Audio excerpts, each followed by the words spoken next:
A guarnição do canhão cheirava a óleo e a frio. Eles confiavam na aritmética como outros homens confiam em oração. Cada tiro, cada segundo, cada homem. Era uma fração num livro-caixa que decidia quem voltava para casa. Eles eram a equipe de uma Flak de 105 milímetros. Uma fera de aço agachada num anel de concreto fora de uma cidade ou num espigão varrido pelo vento. A matemática brutal da sobrevivência se escrevia em fragmentos e segundos, no arco de um projétil, no ângulo do ombro do municiador. No primeiro clarão, a rotina parecia quase banal.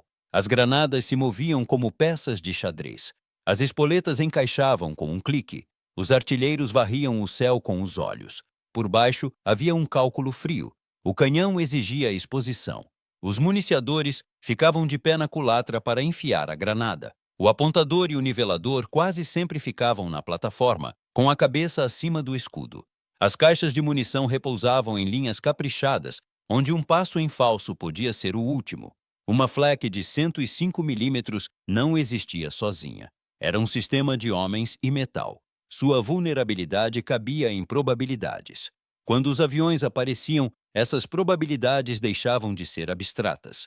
Quando 3 bombardeiros em grande altitude se aproximavam, a chance de um fragmento acertar um homem podia ser medida, e essas medidas não perdoavam. Eles aprenderam a pensar em taxas.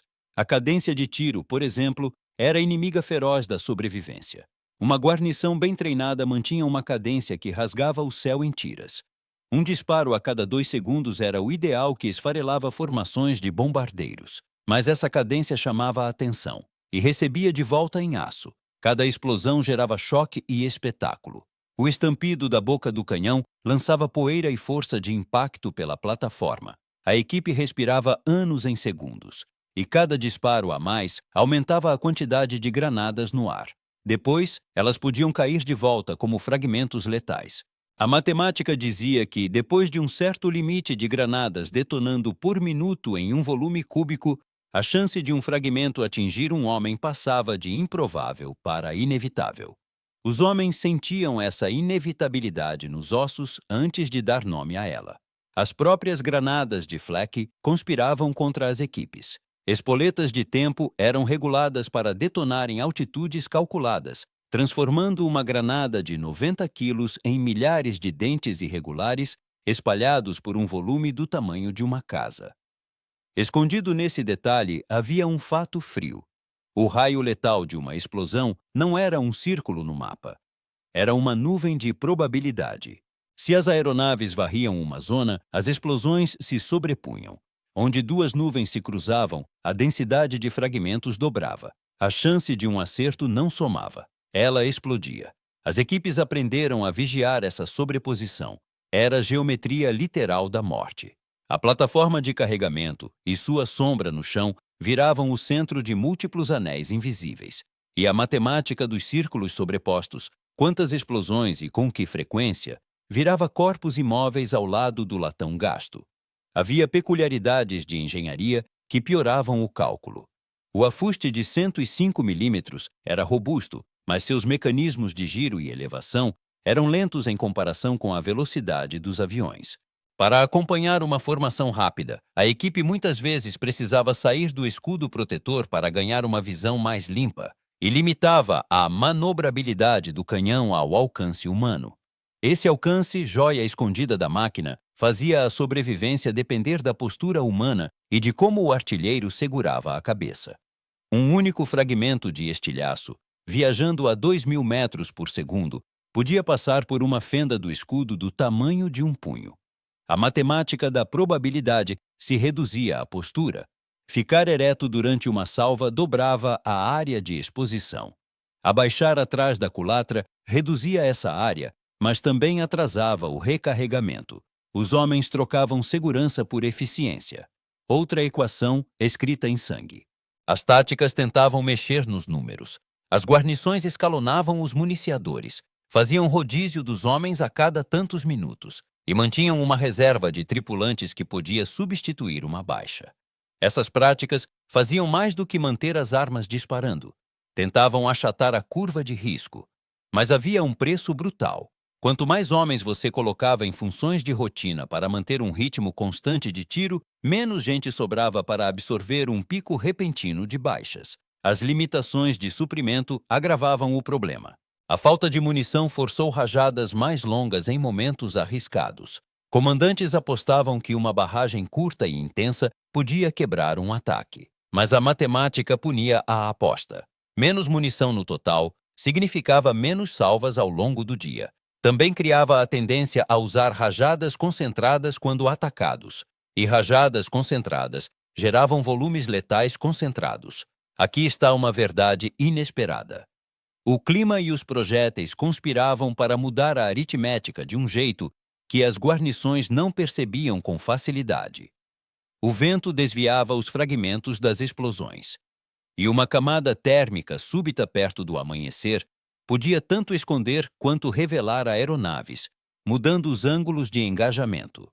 Uma névoa súbita transformava nuvens de fragmentos em gaiolas pegajosas. Espalhava pedaços letais pelo chão em vez de deixá-los dispersar. As guarnições percebiam essas mudanças de forma tátil. Dedos nas luvas, dormentes de frio. O fôlego visível no ar enquanto ajustavam espoletas. As guarnições ajustavam as espoletas por frações. Rezavam para que uma diferença de 17 metros na altitude da explosão reduzisse a densidade de fragmentos sobre suas posições. Um ajuste aparentemente pequeno mudava muito as probabilidades.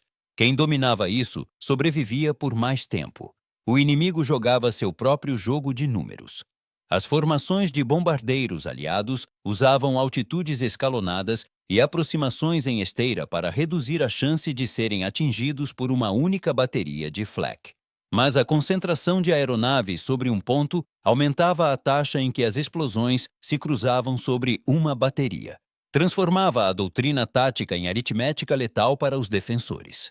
Em sentido contrário, a Flak 105 mm, com seus projéteis de alto explosivo, descobriu que concentrar o fogo em um rumo estreito produzia uma densidade maior de fragmentos ao custo de deixar outros setores desprotegidos. Cada decisão de comando era um cálculo: concentrar, espalhar, sustentar ou segurar. Equilibrar acertos em aeronaves contra acertos em homens. No meio de qualquer engajamento prolongado, um insight oculto ficava inconfundível. Sobreviver não era só habilidade com as miras, era um poisson do acaso. A taxa média de fragmentos mortais caindo na zona da guarnição determinava o tempo de sobrevivência, de um jeito que parecia bíblico. A revelação, o verdadeiro ahá que passava por bocas crostadas de lama e óticas enfumaçadas, era esta. As taxas de sobrevivência podiam ser previstas com uma precisão incômoda, pelo número de explosões por minuto, pela área de sobreposição e pelo perfil de exposição da guarnição.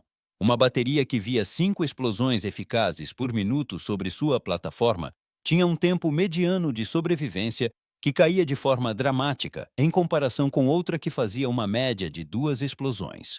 Os homens sentiam aquela curva entortar conforme as explosões aumentavam. Viam companheiros virar em silêncio e sabiam com lógica fria que as próprias chances encolhiam. O clímax veio em uma única surtida trovejante sobre uma cidade.